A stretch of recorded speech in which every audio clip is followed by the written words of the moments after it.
நான் உங்களுக்காக வீவர் பாயிண்டில் பேசிட்டு கலர் ஷேட்ஸ்லாம் நானே உங்களுக்கு பிளான் பண்ணி வாங்கிட்டு வந்திருக்கேங்க.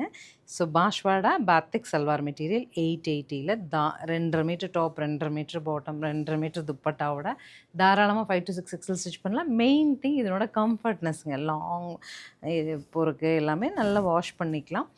அண்ட் அந்த கலர் காம்போஸ் அப்படிங்கிறது நம்ம டிசைட் பண்ணோம். Purple to grey first colour, இது மாதிரி 4 ஷேட் மல்டிபிளோட எடுத்துகிட்டு வந்திருக்கேன். 4ம் பார்த்துட்டு பிடிச்சது புக் பண்ணுங்கள். கரூர் எக்ஸிபிஷனுக்கு ஸ்ரீ சக்கரவர்த்தி மால் பாத்திக் பாஷ்வாடா மெட்டீரியல் கண்டிப்பாக எடுத்துகிட்டு வரோம்.